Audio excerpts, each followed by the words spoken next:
मेघना गुलजार द्वारा निर्देशित फिल्म सैम बहादुर मानेकशॉ के जीवन पर आधारित है। फिल्म में विक्की कौशल ने मानेकशॉ की भूमिका निभाई है। फिल्म 1 दिसंबर 2023 को रिलीज हो रही है। तो दर्शकों, आज हम बात करेंगे मानेकशॉ के बहादुरी और उनके जीवन के बारे में। मानेकशॉ 1932 में भारतीय सैन्य एकेडमी देहरादून के पहले दल में शामिल हुए थे। उन्हें 12वीं फ्रंटियर फोर्स रेजिमेंट की 4थी बटालियन में नियुक्त किया गया था। दोस्तों, द्वितीय विश्व युद्ध में वीरता के लिए उन्हें मिलिट्री क्रॉस से सम्मानित किया गया था। 1947 में भारत के विभाजन के बाद उन्हें 8वीं गोरखा राइफल्स में फिर से नियुक्त किया गया। 1947 के भारत पाकिस्तान युद्ध और हैदराबाद संकट के दौरान मानेकशॉ को योजना बनाने की भूमिका सौंपी गई। परिणाम स्वरूप उन्होंने कभी पैदल सेना इन्फेंट्री बटालियन की कमान नहीं संभाली। उन्हें सैन्य अभियान निदेशालय में सेवा के दौरान ब्रिगेडियर के पद पर प्रमोशन मिला। वो 1952 में 167वें इन्फेंट्री ब्रिगेडियर के कमांडर बने और 1954 तक इस पद पर रहने के बाद उन्हें सेना मुख्यालय में सैन्य प्रशिक्षण के निदेशक का पदभार संभाला। Royal college of defence studies में उच्च कमांड की शिक्षा प्राप्त करने के बाद उन्हें 26वें इन्फेंट्री डिवीजन का जनरल ऑफिसर कमांडिंग नियुक्त किया गया। उन्होंने डिफेंस सर्विस स्टाफ कॉलेज के कमांडेंट के रूप में भी कार्य किया। 1963 में मानेकशॉ को सेना कमांडर के पद पर प्रमोशन किया गया और उन्होंने पश्चिम कमान संभाली। 1964 में उनका स्थानांतरण पूर्वी कमान में हो गया। मानेकशॉ पहले से ही डिवीजन, कोर और क्षेत्रीय स्तरों पर सैनिकों की कमान संभालने के बाद 1969 में सेना के 7वें प्रमुख बने। उनकी कमान के तहत भारतीय सेना ने 1971 के भारत पाकिस्तान युद्ध में पाकिस्तान के खिलाफ विजयी अभियान चलाया, जिसके परिणाम स्वरूप दिसंबर 1971 में बांग्लादेश का निर्माण हुआ। दोस्तों, उन्हें भारत के दूसरे और तीसरे सर्वोच्च नागरिक पुरस्कार पद्म विभूषण और पद्म भूषण से सम्मानित किया गया था। सैम मानेकशॉ का जन्म 3 अप्रैल 1914 को अमृतसर, पंजाब के एक पारसी परिवार में हुआ था। उनकी मां हिलानी मेहता 1885 से 1973 तक गृहिणी और पिता हारमुसजी मानेकशॉ 1871 से 1964 तक चिकित्सक थे। उनकी माता उनके पिता थे, जो तटीय गुजरात क्षेत्र के वलसाड शहर से अमृतसर चले गए थे। 1903 में मानेकशॉ के माता पिता मुंबई छोड़कर लाहौर के लिए निकले, जहां हारमुसजी के दोस्त रहते थे। हारमुसजी को वहां पर चिकित्सा अभ्यास आरंभ करना था। हालांकि जब तक उनकी ट्रेन अमृतसर पहुंची, हिला को अपनी गर्भ अवस्था के कारण आगे की यात्रा करना असंभव लगा।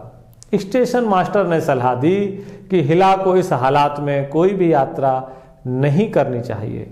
इसके बाद दोनों को अमृतसर में रुकना पड़ा। प्रसव के पश्चात हिला के पूर्ण रूप से स्वस्थ होने तक दंपति ने अमृतसर शहर में रुकने का फैसला किया। हारमुसजी मानेकशॉ ने जल्द ही अमृतसर में एक क्लिनिक और फार्मेसी की स्थापना की। अगले एक दशक में दंपति के 6 बच्चे हुए, जिनमें 4 बेटे और 2 बेटियां। फाली, सिला, जैन, शेरू, सैम और जैमी थी। सैम उनकी 5वीं संतान और तीसरे पुत्र थे।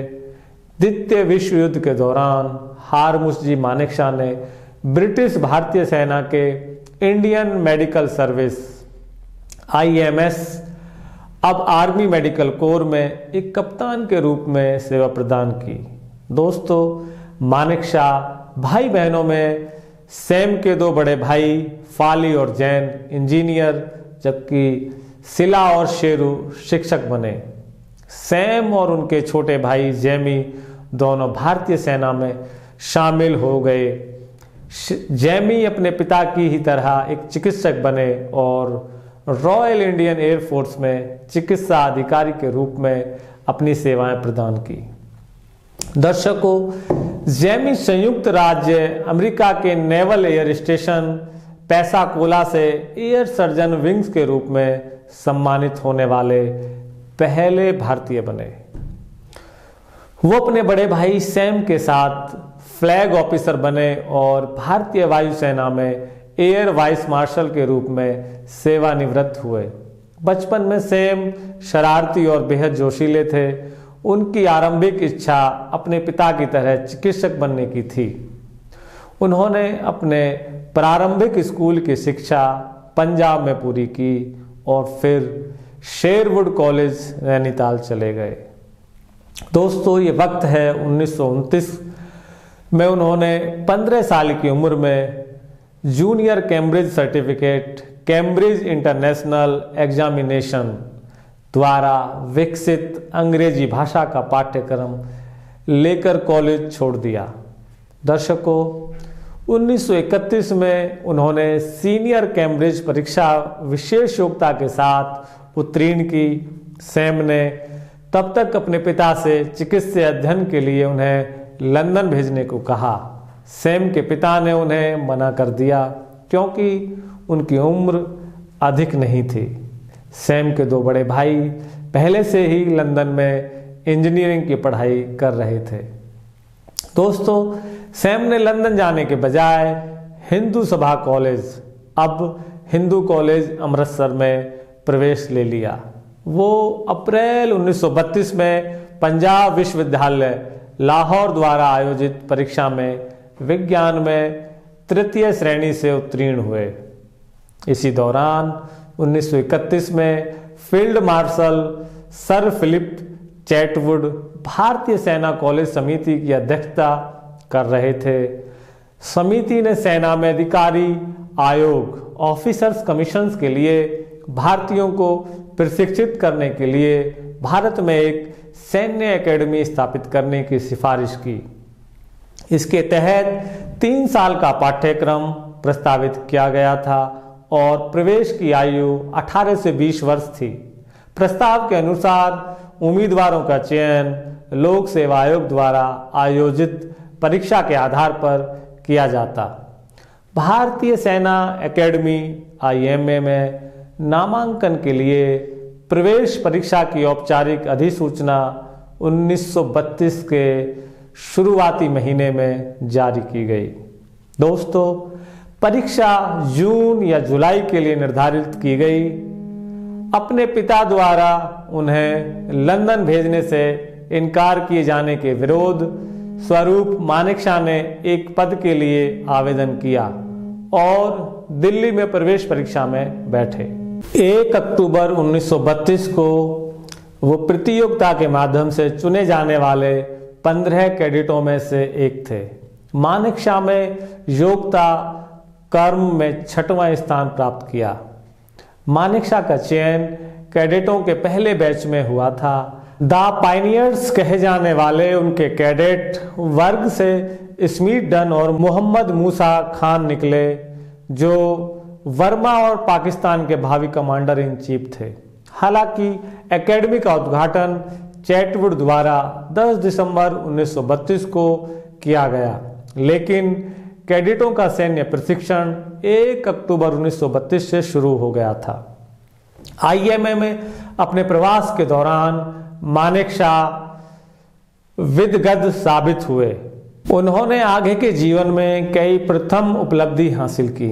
वे गोरखा रेजिमेंट में शामिल होने वाले पहले स्नातक, भारत के थल सेना अध्यक्ष के रूप में सेवा करने वाले पहले व्यक्ति और फील्ड मार्शल का पद प्राप्त करने वाले पहले व्यक्ति बने। शामिल किए गए 40 कैडेटों में से केवल 22 ने ही पाठ्यक्रम पूरा किया और उन्हें 1 फरवरी 1935 को 4 फरवरी 1934 से पूर्ववर्ती वरिष्ठता के साथ सेकेंड लेफ्टिनेंट के रूप में नियुक्त किया गया। मानेकशॉ के कमीशन के समय एक कमीशन प्राप्त भारतीय अधिकारियों के लिए भारतीय इकाई में भेजे जाने से पहले शुरुआत में ब्रिटिश रेजिमेंट से जुड़ा होना मानक प्रचलन। इस तरह से मानेकशॉ लाहौर में तैनात दूसरी बटालियन रॉयल स्कॉट्स में शामिल हो गए। बाद में उन्हें बर्मा में तैनात 12वीं फ्रंटियर फोर्स रेजिमेंट की 4थी बटालियन में शामिल किया गया। दोस्तों, 1 मई 1938 को उन्हें अपनी कंपनी का कार्टर मास्टर नियुक्त किया गया। पहले से ही पंजाबी, हिंदी, उर्दू, अंग्रेजी और अपनी मूल भाषा गुजराती में पारंगत मानेकशॉ ने अक्टूबर 1938 में पश्तो में एक उच्च स्तर मानक सैन्य दुभाषीय की योग्यता प्राप्त की। द्वितीय विश्व युद्ध शुरू होने पर योग्य अधिकारियों की कमी के कारण युद्ध के पहले 2 वर्षों में मानेकशॉ को कैप्टन और मेजर के कार्यवाहक या अस्थायी रैंक पर नियुक्त किया गया। 4 फरवरी 1942 को उन्होंने स्थायी कैप्टन के रूप में प्रमोशन किया गया। उन्होंने 1942 में बर्मा में सितांग नदी पर 12वीं फ्रंटियर फोर्स रेजिमेंट की 4थी बटालियन के साथ अपनी कंपनी का नेतृत्व किया। मानेकशॉ उस युद्ध में अपनी बहादुरी के लिए पहचाने गए। सितांग सेतु शीर्ष के बाईं ओर एक प्रमुख स्थान पगोड़ा पहाड़ी के आसपास लड़ाई के दौरान उन्होंने हमलावर जापानी सेना के खिलाफ जवाबी हमले में अपनी कंपनी का नेतृत्व किया। आधे से अधिक लोगों के हताहत होने के बावजूद कंपनी अपने उद्देश्य को प्राप्त करने में सफल रही। दोस्तों, पहाड़ी पर कब्जा करने के बाद Manekshaw light machine gun LMG की गोली की चपेट में आ गए और गंभीर रूप से घायल हो गए। दोस्तों, युद्ध का अवलोकन करते हुए 17वीं इन्फेंट्री डिवीजन के commander major general David Cowan Manekshaw को जीवन और मृत्यु के बीच जूझते देखकर उनकी ओर लपके, इस डर से कि कहीं मानेकशॉ की मृत्यु न हो जाए। जनरल ने उन पर अपनी मिलिट्री क्रॉस रिबन चिपका दिया और कहा, एक मृत व्यक्ति को मिलिट्री क्रॉस से सम्मानित नहीं किया जा सकता। 21 अप्रैल 1942 को लंदन गजट के अधिसूचना प्रकाशन के साथ इस पुरस्कार को आधिकारिक बना दिया गया। उदाहरण जिसे सार्वजनिक नहीं किया गया था इस प्रकार है।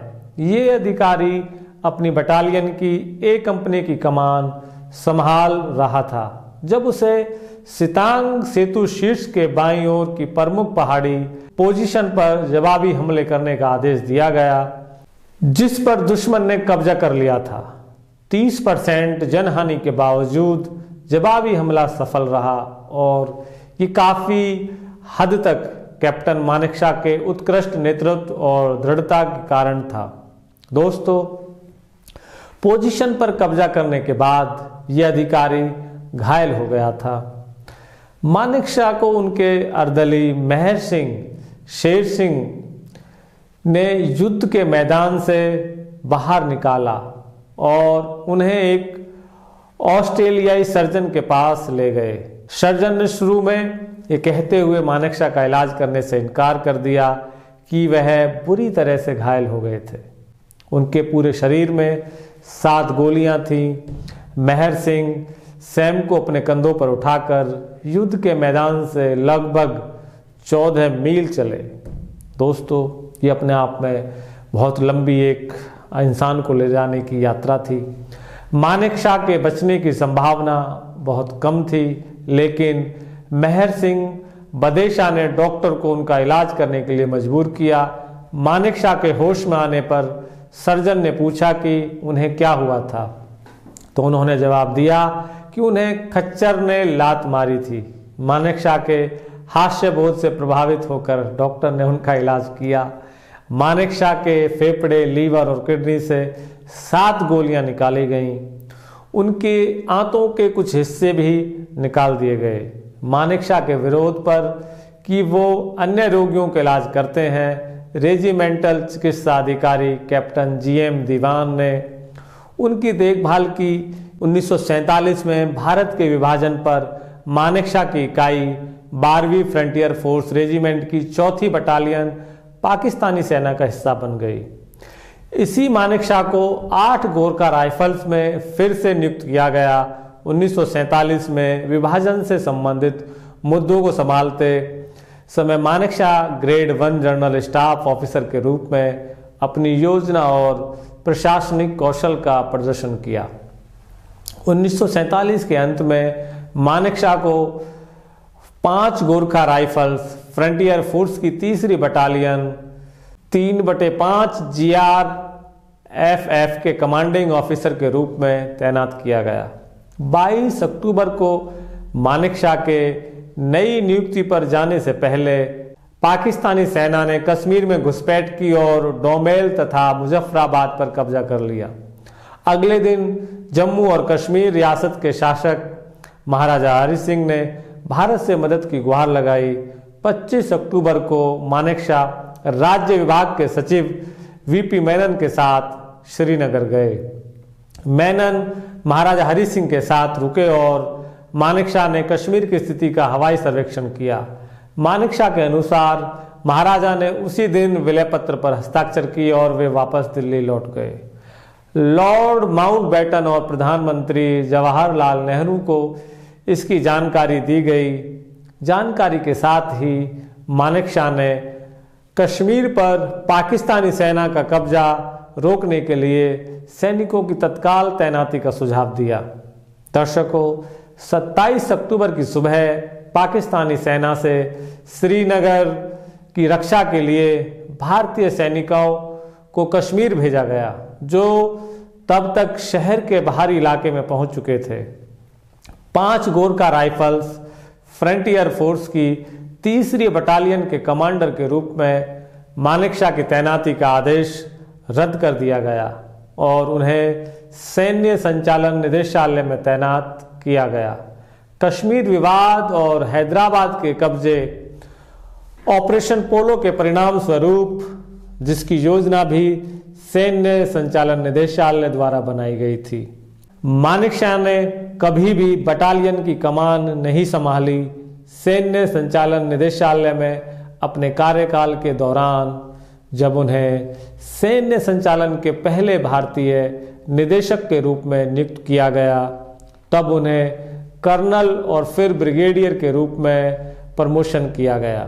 दोस्तों, इस नियुक्ति के बाद प्रमोशन करके मेजर जनरल और फिर लेफ्टिनेंट जनरल कर दिया गया। इसे अब सैन्य संचालन महानिदेशक DGMO कहा जाता है। मानेकशॉ को 4 फरवरी 1952 को स्थायी कर्नल के रूप में प्रमोशन किया गया। अप्रैल 1952 में उन्हें 167 इन्फेंट्री ब्रिगेड का कमांड नियुक्त किया गया था, जिसका मुख्यालय फिरोजपुर में था। 9 अप्रैल 1954 को उन्हें सेना मुख्यालय में सेना प्रशिक्षण का निदेशक नियुक्त किया गया। एक कार्यवाहक ब्रिगेडियर के रूप में उन्हें 14 जनवरी 1955 को मुहू में पैदल सेना स्कूल के कमांडेंट के रूप में तैनात किया गया। वे 8वीं गोरखा राइफल्स और 61वें घुड़सवार सेना दोनों के कर्नल भी बने। पैदल सेना स्कूल के कमांडेंट के रूप में अपने कार्यकाल के दौरान उन्होंने पाया कि प्रशिक्षण मैनुअल पुराने हो गए थे। उन्होंने मैनुअल को भारतीय सेना द्वारा नियोजित रणनीति के अनुरूप बनाने में महत्वपूर्ण भूमिका निभाई। 4 फरवरी 1957 को उन्हें ब्रिगेडियर के स्थायी पद पर प्रमोशन किया गया। 1957 में मानेकशॉ को उच्च कमान पाठ्यक्रम हायर कमांडेंट कोर्स में भाग लेने को 1 वर्ष के लिए इंपीरियल डिफेंस कॉलेज लंदन भेजा गया। दोस्तों, 20 दिसंबर 1957 को लंदन से वापसी पर उन्हें मेजर जनरल के कार्यवाहक रैंक के साथ 26वें पैदल सेना विभाग का जनरल ऑफिसर कमांडिंग GOC नियुक्त किया गया।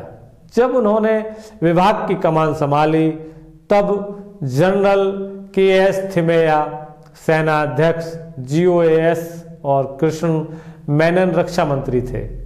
मानेकशॉ के विभाग के दौरे के दौरान मेनन ने उनसे पूछा कि वो थिमैया के बारे में क्या सोचते हैं। मानेकशॉ ने उत्तर दिया कि उनके लिए अपने प्रमुख के बारे में इस तरह सोचना उचित नहीं है, क्योंकि उन्होंने अपने वरिष्ठ का मूल्यांकन करना अनुचित समझा। दर्शकों, मानेकशॉ ने मेनन से ये भी कहा कि वो दोबारा किसी से ऐसा ना पूछें। इससे मेनन नाराज हो गए और उन्होंने मानेकशॉ से कहा कि अगर वो चाहें तो थिमैया को बर्खास्त कर सकते हैं। जिस पर मानेकशॉ ने जवाब दिया, आप उनसे छुटकारा पा सकते हैं, लेकिन मुझे फिर कोई दूसरा मिल जाएगा। उन्हें इच्छा अनुसार अपने सैनिकों की कमान संभालने की अनुमति दी जानी चाहिए या उन्हें स्टाफ नियुक्ति पर भेज दिया जाना चाहिए। गांधी ने हस्तक्षेप किया और मानेकशॉ को आगे बढ़ने के लिए कहा। हालांकि इंदिरा गांधी के पास कोई आधिकारिक पद नहीं था, फिर भी सरकार में उनका बहुत प्रभाव था। मानेकशॉ का अगला कार्य north east frontier agency NEFA में सैनिकों को पुनर्गठित करना था। वहां पर उन्होंने सैनिकों के लिए उपकरण, आवास और कपड़ों की कमी को दूर करने के उपाय किए। दर्शकों, 20 जुलाई 1963 को स्थायी लेफ्टिनेंट जनरल के रूप में प्रमोशन होने के बाद मानेकशॉ को 5 दिसंबर को सेना कमांडर नियुक्त किया गया। उन्होंने general commanding officer in chief के रूप में पश्चिमी कमान की बागडोर संभाली। 1964 में 16 नवंबर को अपनी नियुक्ति प्राप्त करने के बाद वो पूर्वी कमान के general commanding officer in chief के रूप में शिमला से कलकत्ता चले गए। दर्शकों, वहां उन्हें नागालैंड में विद्रोह का जवाब दिया, जिसके लिए उन्हें 1968 में पद्म भूषण से सम्मानित किया गया। जनरल PP कुमार मंगलम जून 1969 में सेना अध्यक्ष GOAS के पद से सेवानिवृत्त हुए। हालांकि मानेकशॉ सबसे वरिष्ठ सेना कमांडर थे, लेकिन रक्षा मंत्री सरदार स्वर्ण सिंह ने लेफ्टिनेंट जनरल हरबख्श सिंह को सिफारिश की, जिन्होंने 1965 के भारत पाकिस्तान युद्ध के दौरान पश्चिमी कमान के general commanding officer in chief के रूप में महत्वपूर्ण भूमिका निभाई थी। बावजूद इसके मानेकशॉ को 8 जून 1969 को 8वें सेना अध्यक्ष के रूप में नियुक्त किया गया। अपने कार्यकाल के दौरान उन्होंने भारतीय सेना को युद्ध को एक प्रभावी हथियार के रूप में विकसित किया। मानेकशॉ ने अनुसूचित जाति और अनुसूचित जनजाति के लिए सेना में पद आरक्षित करने की योजना को रोकने में महत्वपूर्ण भूमिका निभाई। हालांकि वे पारसी थे, जो कि भारत में एक अल्पसंख्यक समूह था, लेकिन फिर भी मानेकशॉ को लगा कि यह प्रथा सेना के सिद्धांत से समझौता करेगी। उनका मानना था सभी को समान मौका दिया जाना चाहिए। सेना अध्यक्ष की हैसियत से मानेकशॉ ने एक बार फिर जुलाई 1969 में 8 गोरखा राइफल्स की एक बटालियन का दौरा किया। उन्होंने एक अर्दली से पूछा कि क्या वह अपने मुखिया का नाम जानता है। अर्दली ने उत्तर दिया कि हाँ, वह जानता है। जब उससे प्रमुख का नाम पूछा गया तो उसने कहा सैम बहादुर, और अंततः यही मानेकशॉ का उपनाम बन गया। लेफ्टिनेंट जनरल जगजीत सिंह अरोड़ा के नेतृत्व में पूर्वी कमान द्वारा क्रियान्वित किया जाना था। मानेकशॉ ने पूर्वी कमान की chief of staff lieutenant general JFR Jacob को भारतीय प्रधानमंत्री को सूचित करने का निर्देश दिया कि पूर्वी कमान से सैनिकों की आवाजाही के लिए आदेश जारी किए जा रहे हैं। अगले दिन नौसेना और वायुसेना ने भी पूर्वी और पश्चिमी दोनों मोर्चों पर पूरे पैमाने पर अभियान शुरू किया। जैसे जैसे युद्ध आगे बढ़ा, पाकिस्तान का प्रतिरोध चरमरा गया। भारत ने अधिकांश लाभप्रद स्थितियों पर कब्जा कर लिया और पाकिस्तानी सेना को अलग थलग कर दिया। पाकिस्तानी सेना ने अब आत्मसमर्पण करना या पीछे हटना शुरू कर दिया। हालात पर चर्चा करने के लिए संयुक्त राष्ट्र सुरक्षा परिषद 4 दिसंबर 1971 को इकट्ठी हुई। 7 दिसंबर को लंबी चर्चा के बाद संयुक्त राज्य अमेरिका ने तत्काल संघर्ष विराम और सैनिकों की वापसी के लिए एक प्रस्ताव रखा। सोवियत संघ ने इसे 2 बार वीटो किया और बंगालियों के खिलाफ पाकिस्तानी अत्याचारों के कारण यूनाइटेड किंगडम और फ्रांस ने मतदान में भाग लिया। फिर भी बहुमत ने इस प्रस्ताव का समर्थन किया। मानेकशॉ ने 9, 11 और 15 दिसंबर को रेडियो प्रसारण द्वारा पाकिस्तानी सैनिकों को संबोधित किया। उन्होंने सैनिकों को आश्वासन दिया कि यदि वे आत्मसमर्पण करते हैं तो उन्हें भारतीय सैनिकों से सम्मानजनक व्यवहार मिलेगा। दोस्तों, अंतिम 2 प्रसारण पाकिस्तानी कमांडरों मेजर जनरल राव फरमान अली और लेफ्टिनेंट जनरल आमिर अब्दुल्ला खान नियाजी के अपने सैनिकों को दिए गए संदेशों के जवाब के रूप में किए गए। 11 दिसंबर को अली ने संयुक्त राष्ट्र को संदेश भेजकर युद्ध विराम का अनुरोध किया, लेकिन इसे राष्ट्रपति याहा खान द्वारा अधिकृत नहीं किया गया और लड़ाई जारी रही। भारतीय सेनाओं के हमलों तथा कई चर्चाओं और परामर्शों के बाद खान ने पाकिस्तानी सैनिकों की जान बचाने के लिए युद्ध रोकने का फैसला किया। आत्मसमर्पण करने का वास्तविक निर्णय नियाजी द्वारा 15 दिसंबर को लिया गया। इसकी सूचना मानेकशॉ को संयुक्त राज्य अमेरिका के महावाणिज्य दूत के दौरान वाशिंगटन के माध्यम से ढाका में दी गई थी। मानेकशॉ ने उत्तर दिया कि वह युद्ध तभी रोकेंगे जब पाकिस्तानी सैनिक 16 दिसंबर को 9 बजे तक भारतीय सैनिकों के सामने आत्मसमर्पण कर देंगे।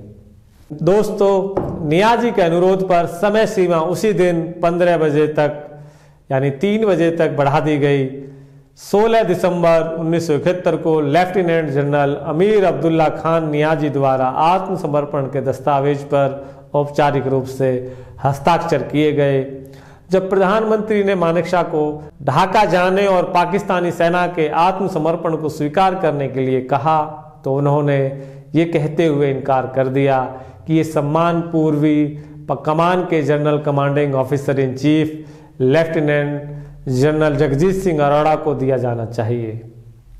युद्ध के बाद अनुशासन बनाए रखने के बारे में चिंतित मानेकशॉ ने लूटपाट और बलात्कार पर रोक लगाने के लिए सख्त निर्देश जारी किए और उन्होंने महिलाओं का सम्मान करने तथा उनसे दूर रहने की आवश्यकता पर बल दिया।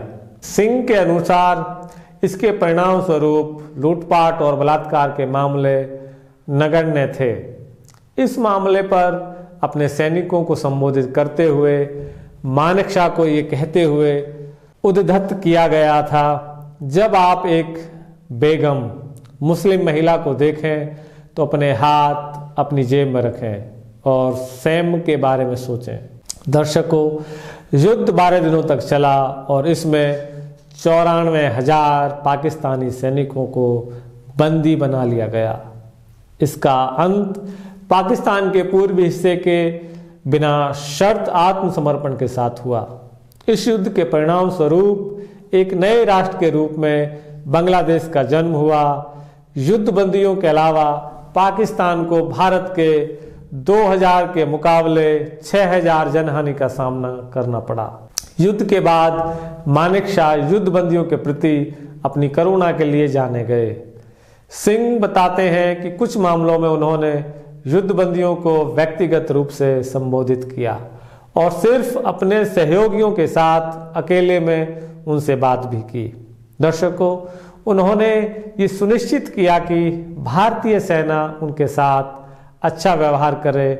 उनके लिए कुरान की प्रतियां उपलब्ध कराने का प्रावधान किया और उन्हें त्योहार मनाने और अपने प्रियजनों से पत्र तथा पार्सल प्राप्त करने की अनुमति युद्ध के बाद गांधी ने मानेकशॉ को फील्ड मार्शल के रूप में प्रमोशन करने और उन्हें chief of defence staff CDS के रूप में नियुक्त करने का निर्णय लिया।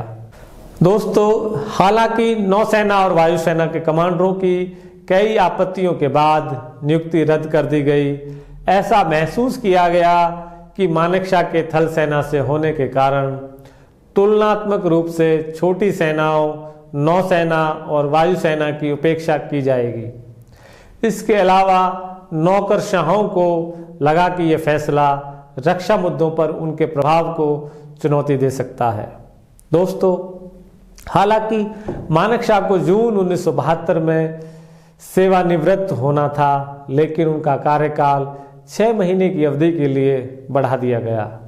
मानेकशॉ को 1 जनवरी 1973 को सशस्त्र बलों और राष्ट्र के लिए उत्कृष्ट सेवाओं की मान्यता के तौर पर फील्ड मार्शल के पद पर प्रमोशन किया गया। उन्हें 3 जनवरी को राष्ट्रपति अवार्ड में आयोजित एक समारोह में औपचारिक रूप से रैंक प्रदान किया गया।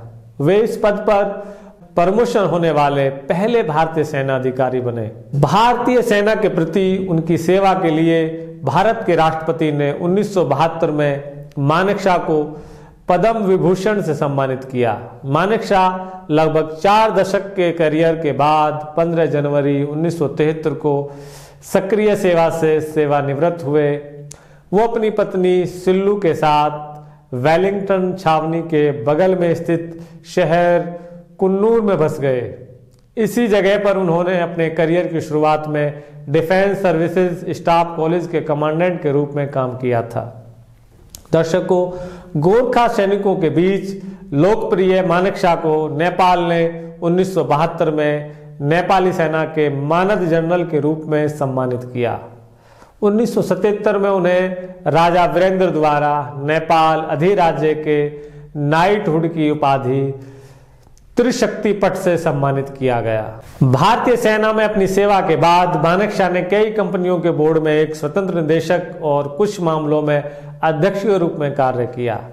वे मुखर थे और राजनीतिक रूप से सही होने की परवाह नहीं करते थे।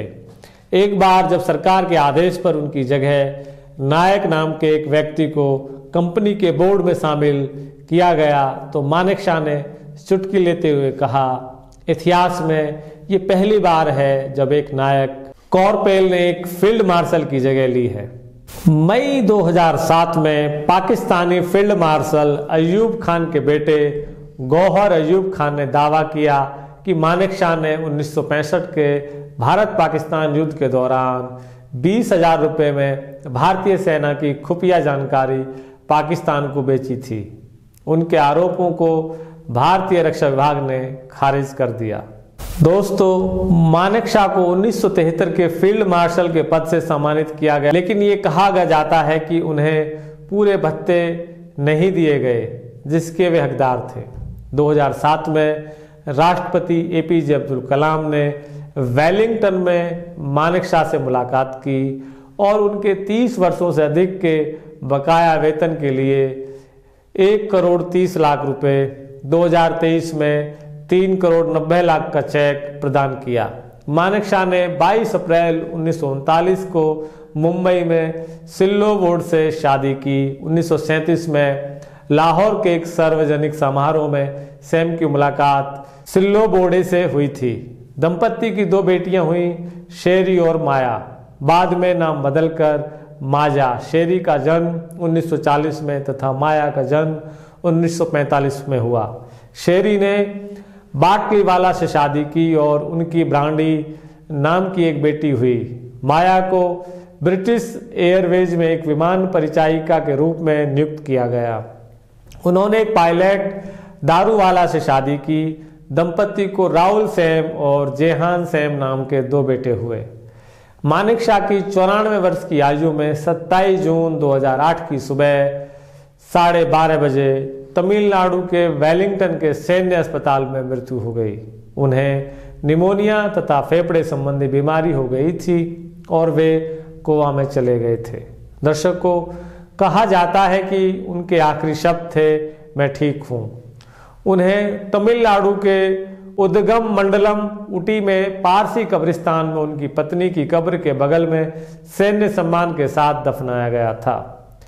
सेवानिवृत्ति के बाद मानेकशॉ जिन विवादों में शामिल थे उनके कारण ही कहा जाता है कि उनके अंतिम संस्कार में वीआईपी प्रतिनिधित्व का अभाव था, क्योंकि राष्ट्रीय शोक दिवस घोषित नहीं किया गया, जो कि प्रोटोकॉल का उल्लंघन भले ना हो, लेकिन राष्ट्रीय महत्व के नेताओं के लिए प्रथा का उल्लंघन अवश्य था। उनके परिवार में उनकी 2 बेटियां और 3 पोते पोतियां हैं। 1971 में मानेकशॉ के नेतृत्व में मिली जीत की याद में हर साल 16 दिसंबर को विजय दिवस मनाया जाता है। 16 दिसंबर 2008 को तत्कालीन राष्ट्रपति प्रतिभा पाटिल द्वारा फील्ड मार्शल की वर्दी में मानेकशॉ को चित्रित करने वाला एक डाक टिकट जारी किया गया था। दिल्ली छावनी में फील्ड मार्शल के नाम पर मानेकशॉ सेंटर का नाम रखा गया। भारतीय सेना के बेहतरीन संस्थानों में से एक यह बहुउपयोगी आधुनिक सम्मेलन केंद्र है। ये 25 एकड़ के प्राकृतिक क्षेत्र में फैला हुआ है। इस केंद्र का उद्घाटन 21 अक्टूबर 2010 को भारत के राष्ट्रपति द्वारा किया गया था। सेना के शीर्ष नेतृत्व की नीति तैयार करने वाले सेना कमांडरों का द्विवार्षिक सम्मेलन इसी केंद्र में होता है। बेंगलुरु के मानेकशॉ परेड ग्राउंड का नाम भी उन्हीं के नाम पर रखा गया। कर्नाटक का गणतंत्र दिवस समारोह हर साल इसी मैदान में आयोजित किया जाता है। 2008 में गुजरात के तत्कालीन मुख्यमंत्री नरेंद्र मोदी द्वारा अहमदाबाद के शिवरंजनी क्षेत्र में एक फ्लाईओवर ब्रिज का नाम मानेकशॉ के नाम पर रखा गया था। 2014 में नीलगिरी जिले के वेलिंगटन में ऊटी कुन्नूर रोड पर मानेकशॉ ब्रिज, जिसका नाम 2009 में उनके नाम पर रखा गया था, उनके सम्मान में एक ग्रेनाइट प्रतिमा स्थापित की गई थी। पुणे छावनी में माणेकजी मेहता रोड पर भी उनकी प्रतिमा है। मेघना गुलजार द्वारा निर्देशित फिल्म बहादुर मानेकशॉ के जीवन पर आधारित है। फिल्म में विक्की कौशल ने मानेकशॉ की भूमिका निभाई है। फिल्म 1 दिसंबर 2023 को रिलीज हो रही है। तो दोस्तों, आज के प्रोग्राम में बस इतना ही। नमस्कार।